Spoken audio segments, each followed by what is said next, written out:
always been a leader. Like, I've always been a striver to be, ultimately, I wanted to be an FBI agent. What? That's crazy. Oh, you said a wreck. Okay, okay. I'm sorry, your Baltimore accent. My bad. Okay, so y'all was at the wreck. So sorry. No, please, We were at the rec center. Let it all come out. Let it recreation center.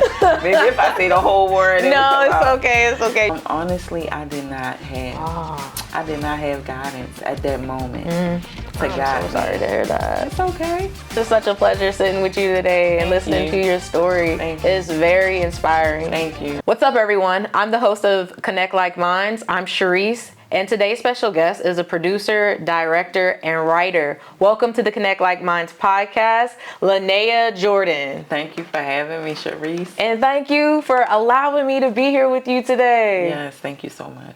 Man, so I'm not going to take up too much of your time today, so we're going to jump right into the interview. Are you ready? I'm ready. Yeah, all right. So tell everyone where you're from.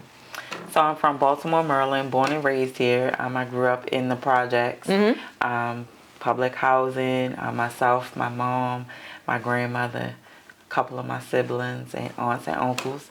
Wow. So we kind of lived in that house. Yeah. Okay. I'd love to understand more about your earlier influences as far as family, faith, and community traditions. Like, what helped shape you into the producer that you are today? Was that something that your grandmother and your mom instilled in you, or did that come later on in life? So to be a producer, I believe it came later on in life, but starting with writing, I was inspired by, she was my grandmother by marriage. Okay. Her name was Mary Carter Smith. She was an African griot that traveled the world, and she told old folk tales. And so when I was younger, she would come and pick me up from my maternal grandmother's house, and we would go to different events, school events, birthday parties, and she would sit and tell stories, and I was so captivated with how she had the attention of the children. Yeah. That I started writing poems and things like that, and songs, because I thought I could sing back in the day. And so that's kind of what inspired me, or did the lead way for me to begin writing. Yeah, okay, cool. Now, looking back on your childhood, what were some of the earlier goals or dreams that you had? Because you just said, like, you didn't start producing until later on in life, so that probably wasn't a dream of yours at that time. So I think I've always been a leader. Like, I've always been a striver to be at the top, to be the best. And so my goal, ultimately, I wanted to be an FBI agent. What? That's crazy. I wanted to be an FBI agent. A lot of people told me that they thought I should be a lawyer because I was very witty. Okay. And I could do research really well. And then some people was like, oh, you should be an accountant because I was good at math. So I used to strive to be like the best. Like, whatever I put my mind to, I would do it. That was me when I was younger. Growing up, it's still me now. Yeah. What made you want to be an FBI agent? I mean, talking to you in the beginning before the show started, I don't know. I got other vibes from you, but not FBI. So I remember I went to City Springs Elementary School, and we were probably about 10 blocks away from the Baltimore City Police headquarters. So one day they had a field trip for us to go to the police department. And they took us into like a large interrogation room. I'm not sure if it's still there now, but it was like filled with seats going around, and it just put me in a mind frame of police academy when like the FBI and stuff like that.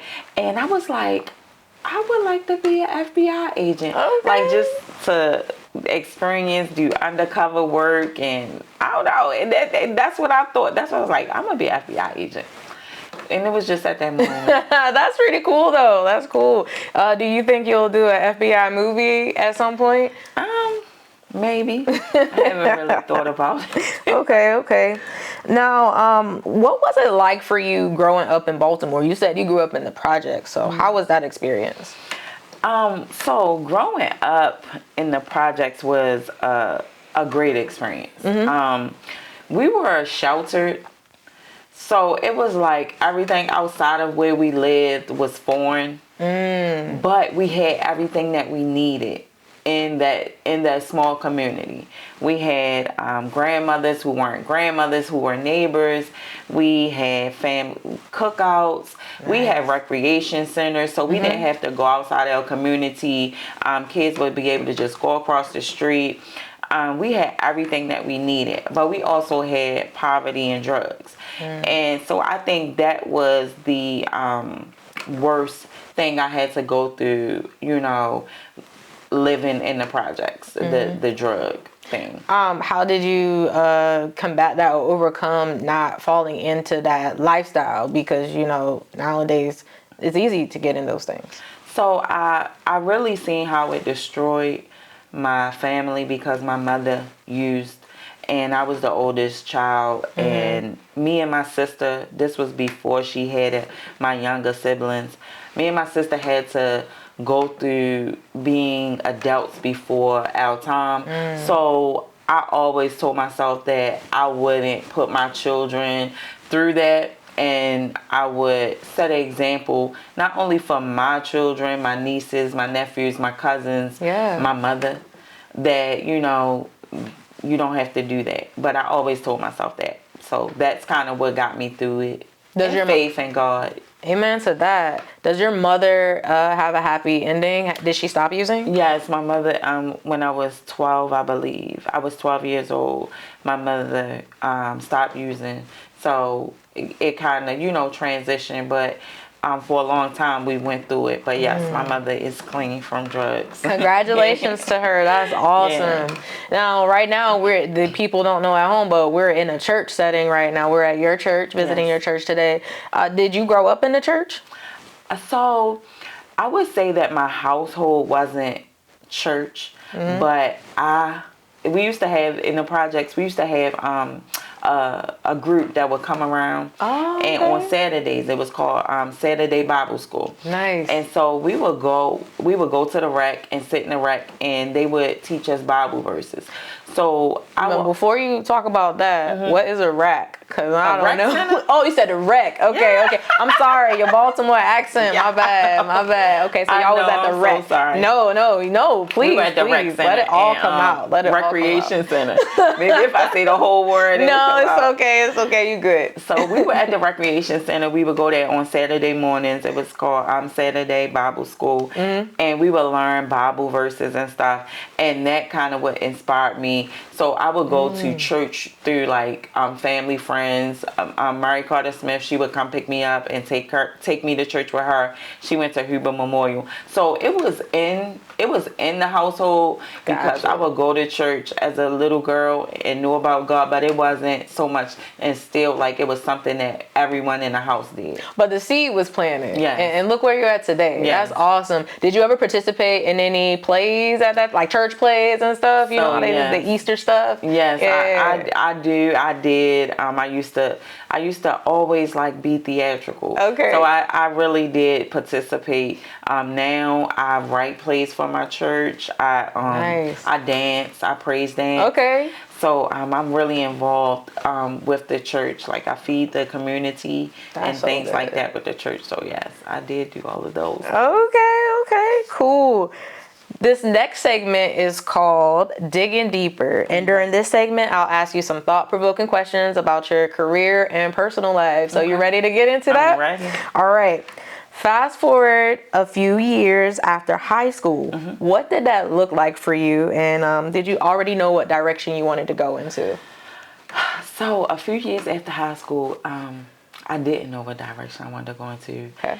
I was in an abusive relationship, so I kind of focused on going to work. So I just worked. I worked like 2 or 3 jobs, kind of to stay out the house, get my mind, off of what I would have to go home to. Right. I think my transition of seeing the future didn't happen until I met my husband. So honestly, I did not know my direction after high school. I didn't know what I was going to do. Okay. What was your family I guess, involved at that time to say like, hey, maybe you should do this? Was there anyone trying to guide you, so to speak? Honestly, I did not have guidance at that moment to guide me. I'm so sorry to hear that. It's okay. But I mean, yes, exactly. I was delivered, you know. Yes. God help me. He delivered me from what I was going through. All right. Well, let's take us on that journey. So, how did you get out of that situation you were in up until now? So, it was December, right before Christmas. Myself and my daughter's father, we were prepared for Christmas, and he wanted to fight, and I didn't. And so instead of him hitting me, he accidentally hit our daughter, and that was my turning point. When I seen my daughter's face, I decided that I couldn't protect her. And so I left, and I didn't look back. So I did continue to have a friendship for him to be a father to her. But as far as a relationship, I was no longer a part of that abusive relationship anymore. And I was able to protect my daughter from remembering what we went through because she was 1. Oh, okay. And so, that's how I got out of that. Okay. And did you go through any therapy, or was you just going to church? What helped you? Prayer. Honestly, I can remember those last weeks being in a relationship with him, praying that when I turned over, he would be dead. That's how much I went through. And instead of God doing that, he took me out of the situation without harm to him, without harm to myself. My daughter was harmed, but it wasn't something that was detrimental. Right. You know, I was one of the lucky ones that got out of a relationship like that and wasn't killed, you know? Yes, absolutely. All right. So take us on the journey of how you started getting into producing and filming. So when I met my husband, I had started writing a book, and I wanted to write a book about myself, but I was a little scared because I didn't want people to judge me. I didn't want people to feel sorry for me because of my story and stuff. So I kind of switched it up a little bit, put a little bit of fiction in it. And so my husband and my aunt, Dodo, that was her name. They would read it as I wrote it. They would read it, and so they was like, "You should go ahead and put this book out there. You should publish this book." And so that's what I did. I published my first book, and everyone loved it. Like, oh, it was so good. So I started writing the second one. And this guy, he read my book, and he was like, you should turn this into a film. And I was like, a film? I was like, I never thought about that. And so when he said that, he was like, you think you can write a script? And I was like, I never wrote a script before. And so I wrote a script, and it was the pilot to a series, Torn. And so I wrote 6 episodes. And that's when I learned that I wrote very fast. Yeah. Because he was like, what I did in 2 weeks would take someone years to do. Wow. So I wrote 6 episodes in 2 weeks. And it was because I was just like so excited about what I was getting ready to do. Yeah. And he had my mind so open to, I could be here, I could be there, and it could be this and that. And so that's what I did. That's how I actually got into filmmaking. I do stage plays as well. I've written 2 stage plays. And Mr. Howard G., he's a Baltimore local comedian. He kind of got me into that. He read my script and was like, hey, I can help you. Let me direct your first one. I'll show you what to do. And that's how I actually got into directing. Wow. He showed me what to do. That's amazing. Oh my goodness. What were some challenges that you experienced during that time, especially since you said that would have been your first time writing a script for a series, and then that was also, he helped you with directing your first play. So what was those challenges like? Honestly, I think back then the only challenge I had was worrying about if I was going to get support. That was my challenge. Financially, I had a very supportive husband, and he backed me with everything that I needed financially. Back then, the actors came. Mr. Howard G helped me get those. Okay. We would rehearse at my home, and I didn't have to rent space for rehearsal. And we found a place. It was really easy. I learned how to write scripts really fast. So I think that in my mind, the only challenge then I had was support. Okay. I was worried about who was going to support me. Was I going to have people coming out? Did people want to see it? Did people want to know what I wrote about? Right. That was like really my challenge then. Okay. To me, that sounds a little bit like imposter syndrome. Do you feel like that was something you've experienced too, or not really? What is that? Imposter syndrome is basically where you feel like, oh man, I'm not as good as all the other people who are coming out, because they might be supporting other people more than supporting you, or because you're new to the space. Other people might not be as supportive because you're new. Nope. I wasn't even thinking like that. Like, honestly, right now. That's what's up. I don't think about things that other people do and other people have, because that's their path. Right. Facts. My path is mine. I think I was more so like, what if it's not good? I like that. So you're a perfectionist. Yeah, I don't think I'm a perfectionist. I just think that, growing up, I just had so much. I just had to, because of what was going on around me in my life, I just had to be good. And I felt like as long as I was good, everything bad wouldn't surface, if that makes sense. That does. So that's how I was thinking at first. But now, I don't worry about if people support. If you come, you come. If you don't, you don't. So now, how are you getting your production team together and getting people to be in the films? Are you putting out like fillers out on Facebook, or how do you do that now? Okay, so now the production team, I have a small production team. It's my husband, Jason, my cousin, Tay. Both of them are the camera guys. Okay. I'll do my sound and direct, or Tay may do the sound. And I have Christian Young. She's assistant director, assistant producer. She helps me produce. So that's our whole production team. Okay, cool. My children, they'll help in and do like setting up and stuff, help me set up. But that's not all the time. That's if they feel like it. And when it comes to casting, I do backstage. I do Facebook postings, and the film community assists because they'll repost. And since I've gotten in the film community in Baltimore, I've met a lot of different actors, because within the last 3 years I've done like 7 productions. Right. So I've met a lot of different actors. A lot of different actors have auditioned. That's awesome. Now, earlier you mentioned a mentor. So was there any other people who have mentored you along the way that you'd like to talk about? So Derek Stroman mentored me. I'm sorry. Wait a minute. Who I say? Howard G. He started me off with stage plays mentoring.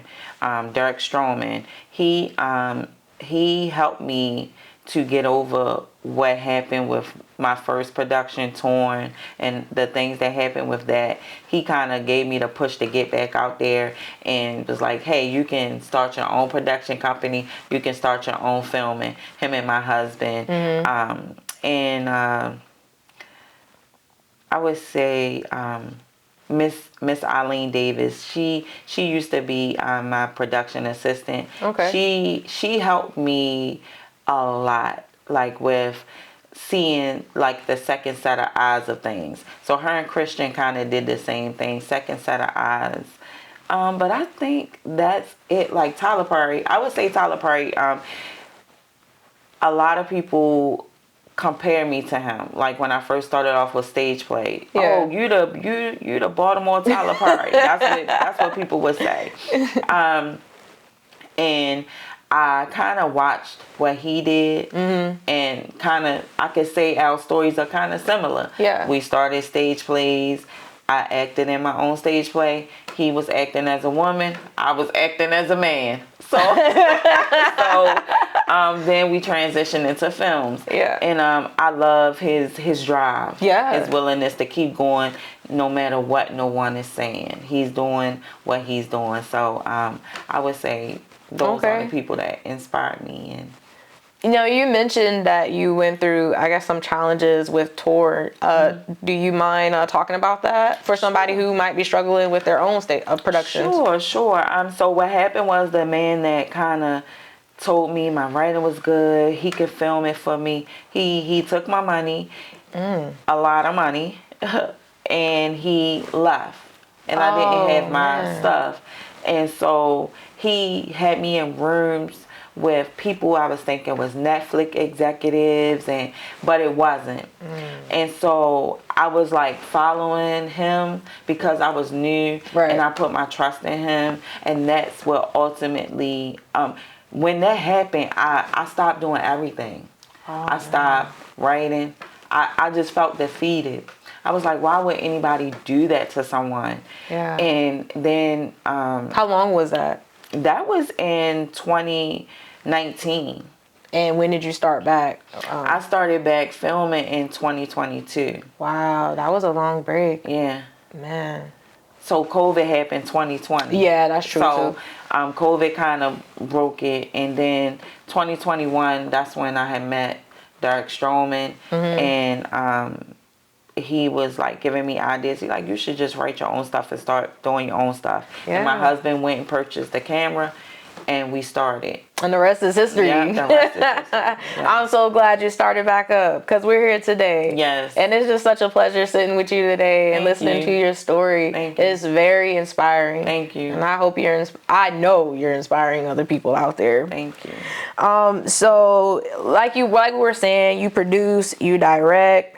How do those roles come together for you as far as your approach with telling different stories? Like when you're behind the camera versus if you're writing, like how do you balance all of that out? So a lot of times I write at night when everyone is asleep. Okay. Because how I write, I am all of my characters in my films. And so in my mind, it just comes from my mind to the page. Got and it. So when I do my casting, I've already had the vision of who is playing it. Even if it's a Hollywood actor that I envision in this role, I try to find someone that mimics what I envision. And then when I get on set, a lot of times once the script is finished, me and my husband go over it. So he kind of helps me tweak out things that I may not see, and so to make it better.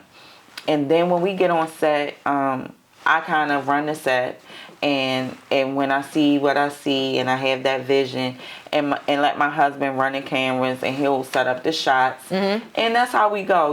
Like my husband is my rock. He helps me with everything in life. I'm so grateful that God put him in my life. I really am. Oh, I love that. How did you know your husband was the one for you? Because you know what? To be honest, we were meant to be. And I know people say this crazy. Because we were meant to be connected. Like, his uncle's brother was married to my grandmother. Wow. But they was like they were 20. But he's his uncle-in-law. Okay, so I got you. His uncle-in-law brother was married to my grandmother. Yeah. And we didn't find that out until after we were married. Okay. Then when I was younger, I used to go to Little League football games with my mother's friends and stuff because their sons would play football. My husband played for the same team. What? So it was just bound for y'all to meet. Yes. When we were in high school, we went to the same high school. What? Did you see him there or no? He was a younger, he was a younger classman. Okay. And one of my girlfriends, she's the reason how we met ultimately. But she was in his class. Wow. And I would go and get her from class, and he would be there. Whole time, go to the football games. He played football. Never like... Never interacted. Never interacted. But you saw him, though. But I saw him, but we never interacted with each other. Wow, that is crazy. Yes, oh my God. It's, when we think about all the things that connected us when we were children up into, it's crazy. It's crazy. And then he told me, he might have just been making that up, just game, right? He said the first time that he saw me, I was getting out of a car, and he said he told someone, "That's my wife." I mean, he might have. He might have made that up, just to, to get me, but it was still nice, right? It was still nice. That's what's up, though. Yes. Did you ever make a jump into just like full-time directing, or right now you're still dealing with writing and producing and doing all the billets? Well, I do everything. I haven't been able to just do one thing. It's really, really hard to just do one thing. Yeah. For me. And why do you think that? Girl, because I'm a doer. I do so much. I do so much. I see. I mean, I hear, I see it. You really do. All right. So, how many films have you created so far? I feel like you said that in the beginning, but how many films and plays have you created so far? So I've done I've had 2 stage plays, and I believe I have 5 full feature films. Okay. And 2 series. All right. But sometimes I'll be counting and miscounting. But we're gonna say 5 full feature films. Okay. 2 series and 2 short films. All right. That's what's up. Now, which one do you feel like is your best work? I know all of them are great, but which one do you feel like is your best? And why? My best, I think Torn, my series Torn, is my best work. My best writing. My husband will probably say something different because he said he sees how my writing has elevated, improved. But I think Torn, because it was my book, I think it was so dear to me, my first thing. I think that was my best. But all of my stories are great stories to me. Yeah, I agree with you. Because you have so many great stories, what kind of impact are you hoping that you make on the community through your films? So at first, like my short films, I wanted to show awareness. So I had short films dealing with teen suicide, teen bullying, teen prostitution, and domestic violence. And I wanted to bring awareness to those things. Sometimes we don't know how certain situations affect everyone else. And it may affect you differently. So I brought awareness to that. And then I did Torn. Honestly, Torn was just like an urban novel that I kind of made up in my mind. The effect was just people to watch it. Yeah. That basically was the effect. But then I was like, you know what? I love Christmas movies. Yeah. I will watch Christmas movies all year long. Me too. So I did a twist on Home Alone. Okay. And it's called Holiday Hit. And so I wanted children to be able to be involved in productions. I love to work with the youth. I love to see them go for their dreams and support them with it, because I felt like I didn't have that. And I want them to know that they can do anything they put their mind to. So I did Holiday Hit, and then I went to a faith-based, and I did a faith-based film because I am grounded in my faith. But all of my stories are different. I wanted them to, each story is unique, and I wanted it to make its own impact. And I can go on and tell you about each one of them, but Yeah. Well, what's the latest project that you're working on? So right now, I just finished casting for my next film called Power They Hold. Wow. And it's a thriller. Okay. About a crooked attorney. And he, the things that he do to get on top, and it finally catches up with him. And so that's like a little twist, little thriller. We just completed Streetways, which is a series. Okay. And that's an urban series. And it's about how sometimes your family history can be what guides your future, and you don't even know that it is guiding you. And so that's kind of what Streetways is about. But it's an urban series as well. And where can everyone go check these films out? So right now I have 2 films streaming on Tubi. The Volunteer, which is the faith-based film, and The Disciples. That's a film that I made from my business partner, Kent Boyd, his book. Okay, cool. So I took his book, turned his book into a film for him. And so The Disciples and The Volunteers on Tubi. Beautiful Scars, my very first full feature film, that's on Amazon. November the 15th, Holiday Hit 1 and 2 will be streaming, I think on Tubi. Okay. So I have a distro, and she kind of gives me feedback. And what films did she say, the other films? She said one more film. Oh, Streetways. Oh, no, Torn. Torn will be streaming back again on Tubi. Okay, nice. The end of the year, too. Nice. That's what's up. Yeah. Now, you've seen a lot in the film industry so far, like especially when there was that writer's strike and everything, and even different technology. How have you been able to evolve and overcome all those things? So I would say that I'm a little, what you call green, because I really be in a bubble. And people may think I don't be. I really be in a bubble. Yeah. And so I noticed like a lot of films are green screened and stuff like that. And so now I'm trying to learn that. So I think when changes happen, I think if you learn about the change, it'll make it easier for you to transition into whatever the change is. That's true. So I really wasn't affected by the writer's strike and stuff like that, because I haven't met a person to get me into the Writers Guild. Yeah, okay. So you have to know someone to get into it. You can't just sign up for it.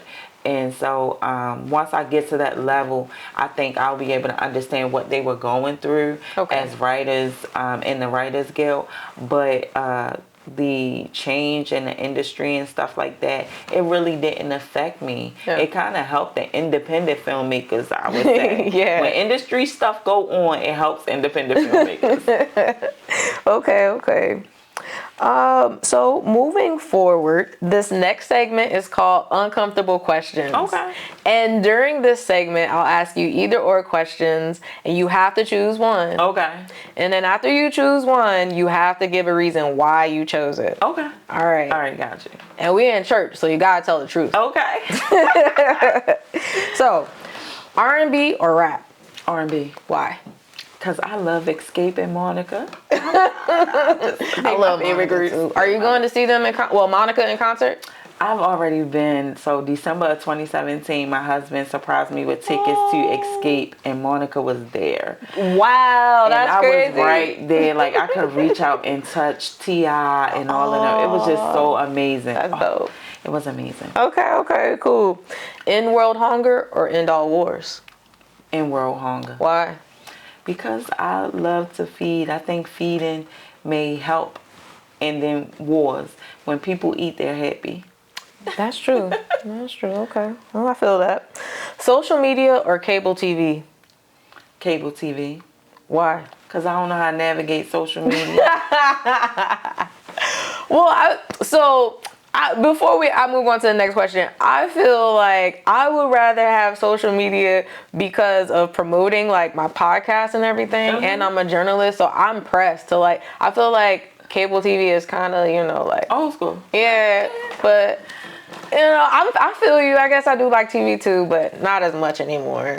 Not for me. Why? But why? You said because you just don't understand social media. I don't know how to navigate it, and then I think.